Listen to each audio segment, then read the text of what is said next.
As we all know, React Native is an open source framework for building mobile application using JavaScript and React.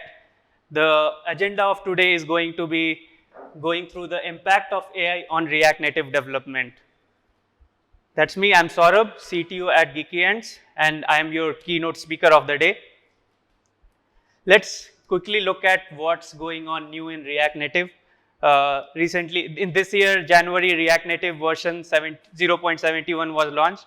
Some of the key features that I really liked about the React Native latest version is the default TypeScript support, that whenever you init a new React Native project, you get the TS config configured already, and you don't need to install @types React Native dependency. That saves a lot of time as a developers. It has also simplified the layouts with flexbox gaps. So for building complex UI pages, there are props like column gap, row gap. All those gaps can help people build great UI easily. And a new opt-in implementation of pointer events such as on pointer over out. These events can help you building in, say, a gaming application where you need to check if someone is hovering on a view or a div, then you can use these events. Helps a lot in building mobile gaming sort of application in React Native, which you need to enable as a extra feature. It's not on by default. And this is the last feature which I really like about is in React Native Dev Tool, we have got now inspect element feature, which is just like Chrome inspect element, which was not there previously. And now we can inspect like a web developer and see how the alignment of the divs and everything is there in React Native. And there has been some improvement in the default Herms engine, which was made default in the previous version. This is my opinion. Like, I feel that there is a shift in React Native world towards the Expo, as the Expo community is growing and all the support with EAS build, the updates and the easy submit to App Store and Play Store is helping a lot to the developers and saves their lot of time. And I have seen that Expo router version was recently launched, which is just like a file-based routing which is there in Next.js. So that's also quite good to see.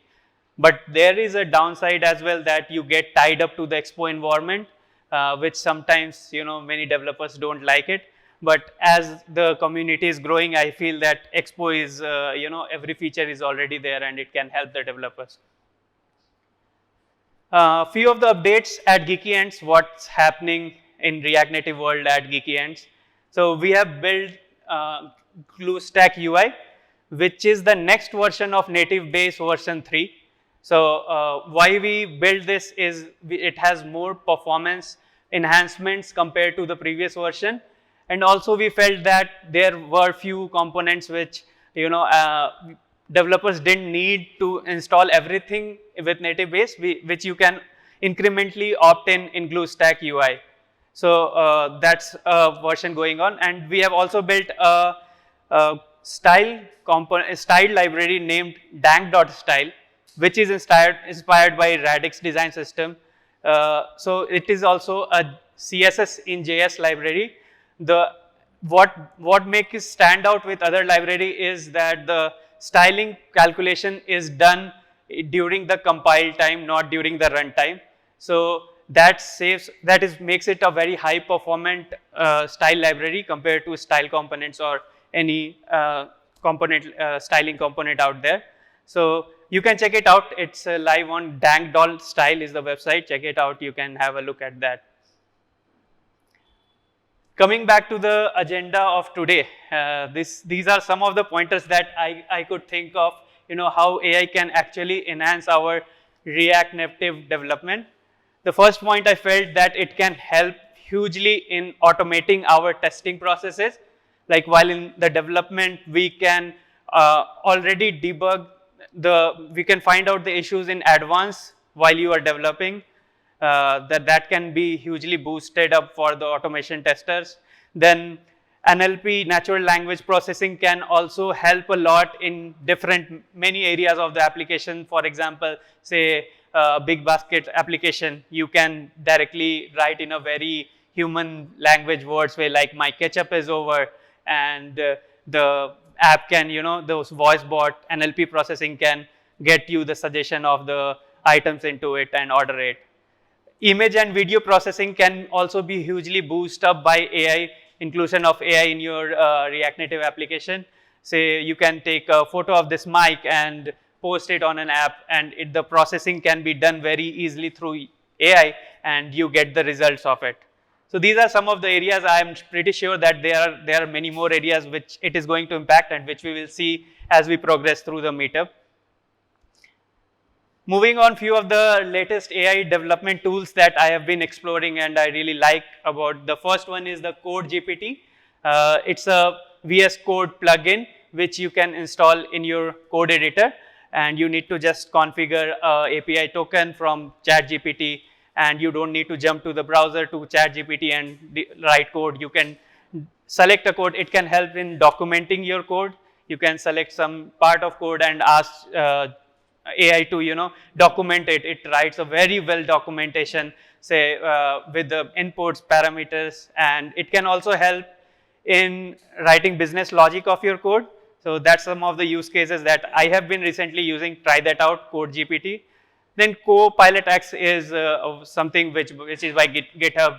It is also going to get lot of enhancements through its like PR reviews. It can help you find out the issues when you raise a PR, and you can debug that. So that's a great feature over there. Cursor is something that I installed today. I was trying it out, and that's again a code editor which is very fast, and you can ask the AI to write the code for you. So try these out, and I'm pretty sure it is going to save a lot of your time. Moving on, React Native Wizard. This is the community we have. This is a community on LinkedIn named React Native Wizards, and on Twitter React Native Wiz. You can follow that to stay up to date with what are the talks, what are the meetups we are coming up with. So that will help you being updated to it. Moving on, Vercel plus GeekyAnts. Don't worry, we are not getting acquired by Vercel. So we have actually partnered with Vercel. So what does this partnership bring to GeekyAnts is like we can have lot of support from Vercel, and we can have the demo of the advanced features they are going to add, and it can enhance our own development whole life cycle. So we have been partnering with different companies. Vercel is one of them. We have partnered with Hasura as well. Then with GitHub. Even after partnering with GitHub, we are not getting Copilot X for free. We have to pay for it. Jokes aside.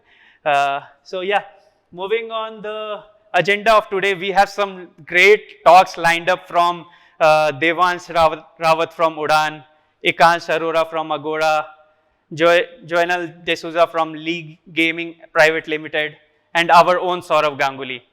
So please enjoy your day, have a great day, and thank you so much. Back to you, Neeraj.